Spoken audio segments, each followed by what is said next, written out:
J'espère que tu vas bien. Comment traverser cette crise sanitaire? Comment traverser ce confinement? Donc peut-être que tu en as marre de cette situation et je comprends tout à fait. Hein, t'es pas le seul. Peut-être que tu es inquiet aussi sur les conséquences de ce virus sur nos vies qui perturbent notre équilibre. Peut-être que tu es frustré aussi de plus pouvoir sortir librement.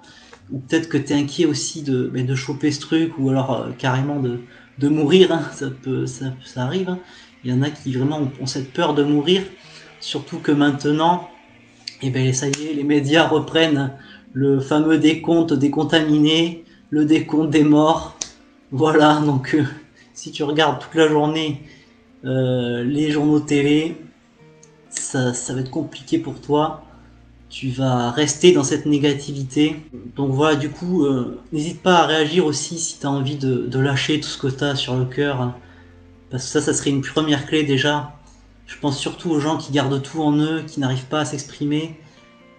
Une des premières clés qui est pas l'idéal, c'est pas la panacée, mais ça serait déjà de sortir tout ce que tu as en toi, la projection, sortir, voilà, dire j'ai peur, j'ai ceci, j'en ai marre, de se plaindre un bon coup, surtout si t'as pas l'habitude de le faire. Bien sûr, si tu te plains tout le temps, c'est pas bon non plus, mais pour ceux voilà, qui gardent tout en eux, qui n'arrivent pas à exprimer ce qu'ils ont au fond d'eux, voilà, lâche tout ce que t'as et tu peux le faire ici. Donc première clé, ça serait de réduire et surtout sélectionner les infos que tu regardes, que tu écoutes. Donc réduire surtout, voilà, comme j'en ai parlé, les journaux télé, parce que c'est clairement, ils cherchent clairement. En général, l'audience, elle est souvent trouvée par la négativité. C'est-à-dire que dès qu'il y a des choses négatives, on veut comprendre comment s'en sortir, on veut comprendre cette négativité euh, en, euh, pour se rassurer en fait. Sauf que ça marche pas forcément. On voit bien que plus on écoute des informations négatives et plus on va être dans la négativité, plus on va se sentir mal et souffrir au final. Donc de réduire cette part de temps que tu restes sur les journaux télé, mais après je te dis pas de pas t'informer du tout parce que c'est vrai que l'information, mais l'information juste, et elle est bonne parce qu'elle va te permettre de te rassurer, surtout que ce qui fait peur dans ce virus, c'est qu'on connaît pas trop, même si là ça va mieux, il y a quand même des bonnes choses.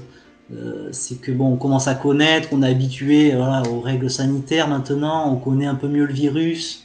Apparemment, voilà, il y aurait, d'après le président, il y aurait un vaccin qui, ça devrait se calmer l'été prochain, peut-être un vaccin de trouver. Mais voilà, et du coup, sélectionne aussi les infos que tu regardes parce que sur les journaux télé aussi, ce qui est vraiment perturbant, c'est que t'as plein d'infos qui t'arrivent de partout, pas forcément négatives, bien sûr, que du négatif. Et en plus, c'est pas forcément toujours. C'est des fois contradictoire. Donc c'est encore pire. Et c'est pour ça que là, je t'ai mis en bas du lien de ma newsletter, je t'ai mis le lien officiel du gouvernement par rapport au coronavirus. J'ai regardé vite fait, il est vraiment très bien fait. Et là, t'as vraiment les infos, mais officielles. Donc, tu vas pas avoir des gens qui se plaignent sur des plateaux télé de plein de choses, des gens qui disent c'est la catastrophe. Non, ça, c'est vraiment des faits objectifs que tu vas trouver et beaucoup d'infos, mais des infos qui sont validées. C'est-à-dire que tu peux aussi entendre des gens qui disent n'importe quoi. Donc, au moins, là, tu as des infos validées et voilà, donc concentre-toi voilà, sur ce site. Moi je te conseille de te concentrer sur ce site lié vraiment spécialement aux infos du coronavirus. Même pourquoi pas télécharger l'application là, je sais plus comment elle s'appelle, voilà, la nouvelle, qui elle c'est pareil, c'est un outil officiel. Donc à la limite tu regardes que cet outil et après voilà tu laisses tomber. Et même moi ce que je fais en fait, j'écoute juste les allocations du président, les allocutions du président. Et puis j'évite de regarder la télé, même si bon, ma compagne la regarde, donc du coup forcément des fois je suis tenté de regarder, surtout dès qu'il y a une info négative, on faut s'en protéger. Donc, et les médias ils jouent vachement là-dessus, c'est que justement les gens veulent se protéger des infos négatives, de la négativité, et du coup ils vont forcément regarder. C'est un biais psychologique négatif qui vient de très loin, parce que nos ancêtres forcément, quand ils avaient des informations négatives, et ben il fallait qu'ils s'en protègent. Donc ça reste, hein, parce que l'évolution d'un comportement, ça arrive pas comme ça. Par contre, le progrès de l'espèce humaine, par contre, lui, va très vite.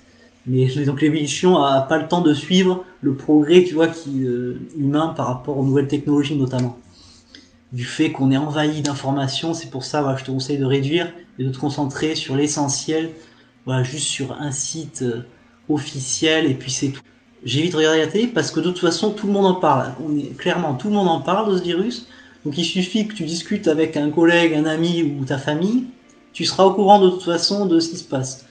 Vu que les gens sont à fond, sont à fond dans toutes les infos possibles, même les infos contradictoires, les gens même vont se monter, moi je connais bien hein, le mental, comment ça marche, c'est-à-dire quand on a un vide mental, on sait pas trop ce qui se passe, on va imaginer des choses, d'où hein, les théories du complot, ouais, en fait c'est ça, c'est si. Je te conseille pas de partir dans ces élucubrations là qui vont te générer encore plus de négativité. Et générer la négativité, c'est générer du mal-être, au final de la souffrance. Deuxième clé, ça serait de lâcher prise, j'en parle souvent mais c'est très important, c'est-à-dire de comprendre ce que tu contrôles. Typiquement les trucs que tu contrôles, c'est tes actions. C'est-à-dire qu'est-ce que tu peux faire contre ce virus. La chose essentielle que je vois, c'est de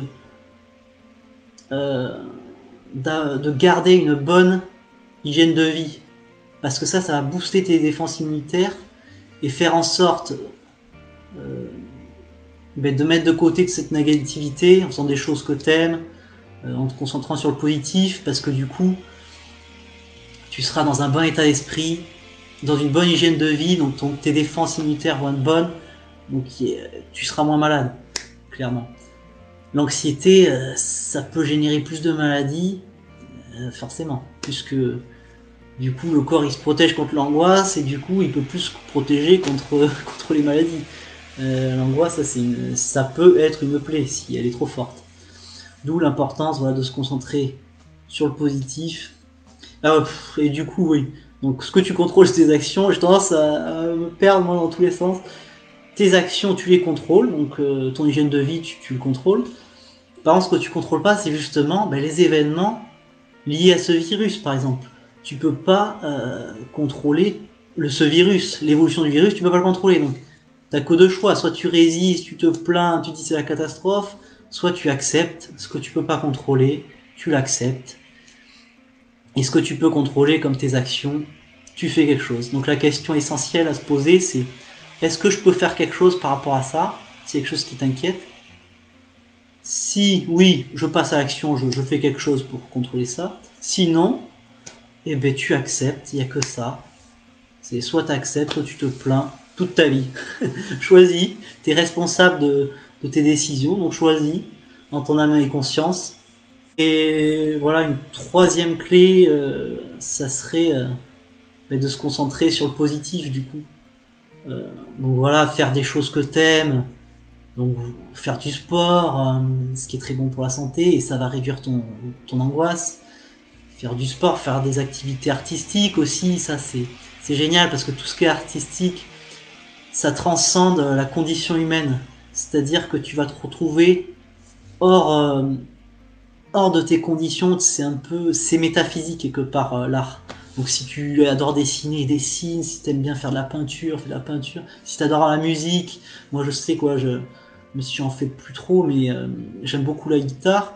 Et c'est vrai que quand j'en fais, je suis dans un autre monde clairement. Donc c'est très bon pour la santé de faire quelque chose qu'on aime. Et surtout l'art est très, très important. Ça va t'amener ailleurs, donc tu vas pas être dans le négatif. Si tu as une passion, c'est clair que tu te lances dans ta passion, tu peux pas être dans le négatif à ce moment-là, puisque tu es dans ta passion même peut te dépasser, c'est un peu ce qui se passe dans l'art, tout ce qui est artistique. Ah oui, c'est un peu lié à ça, pour se concentrer sur le positif, il y a quelque chose d'essentiel, vraiment c'est prouvé par la neuroscience, c'est la gratitude. Ressentir et exprimer ta gratitude pour tout ce qu'il y a de bon, tout ce que tu as et pas tout ce que tu n'as pas, tout ce que tu manques et tout ce qui te perturbe. Tu te concentres sur tout ce qu'il y a de bon dans ta vie. Il y a tellement de choses dont on peut être reconnaissant, mais on les a oubliées. L'eau courante, un toit sur la tête, respirer, faire du sport. Je vais dire voir tes amis, voir tes amis et ta famille en visio. Donc voilà, on voit bien aussi par contre qu'avec le coronavirus, là, on comprend bien que l'affectif, le social, c'est hyper important. Donc au moins, ça nous amène cette prise de conscience que il faut qu'on soit aimant, il faut qu'on s'aime et il faut qu'on se tienne les coudes. On se rend compte voilà que le tactile par exemple, c'est hyper important. Là on est perturbé parce que on peut plus serrer la main, on peut plus faire de bisous. Il y en a qui le font, je sais, mais c'est clairement bon, même s'il faut éviter en ce moment clairement. Et d'ailleurs ça, respecter les règles barrières, ça c'est quelque chose que tu contrôles par contre. Respecter les règles barrières, c'est quelque chose que tu contrôles pour te protéger. C'est des actions concrètes. Tu peux remercier tellement de choses. Les repas en famille, ce que tu manges, un bon repas que tu as eu avec ta famille, tout ça, tous les petits moments agréables que tu as dans la vie, c'est quelque chose qui est essentiel. Et si tu le vis pleinement, que tu as conscience de tout ce qu'il y a de positif dans ta vie, et que tu le ressens par exemple le soir, au lieu de ressasser tout ce qui est négatif, tu ressasses tous les bons moments que tu as eu dans ta journée. C'est très très bon pour la santé, ça je te le recommande. C'est prouvé par la neuroscience, la gratitude, c'est magique. C'est quelque chose de magique. C'est une sorte de psychologie positive. Tu te concentres sur le positif. Mais ça ne veut pas dire que tu refuses le négatif. C'est aussi vivre quelque part. C'est même la gratitude, c'est aussi être reconnaissant envers ce que tu ressens de négatif. Parce qu'en fait, les émotions négatives, mais en réalité, c'est des émotions désagréables, elles ont un sens, elles ont une utilité. Toutes les émotions que tu juges négatives, en fait, elles ont beaucoup de sens, beaucoup d'utilité. Elles nous permettent de nous adapter. Voilà, donc n'hésite pas à laisser des commentaires, à te lâcher sur ce qui te pose problème dans cette situation, qu'est-ce qui te pose problème, comment tu vis ce bordel, comment tu vis cet événement là, cette situation de crise, quels seraient tes conseils toi aussi pour gérer ça, et puis n'hésite pas voilà à aller sur le site aussi, voilà, si tu as des questions sur le coronavirus, va sur le lien que je t'ai mis, officiel du gouvernement pour le coronavirus, et tu peux aussi t'inscrire à ma newsletter, je peux en parler forcément, voilà, de plein d'outils pour se libérer l'esprit, retrouver du positif, mais aussi accepter que le négatif soit en nous pour s'en libérer plus facilement. J'écris voilà, des mails exclusifs et privés. Si ça t'intéresse, tu peux aussi t'inscrire. Et à bientôt, à l'année prochaine, à la semaine prochaine, si tu veux. T'es libre de faire ce que tu veux, mais peut-être à la semaine prochaine. A plus!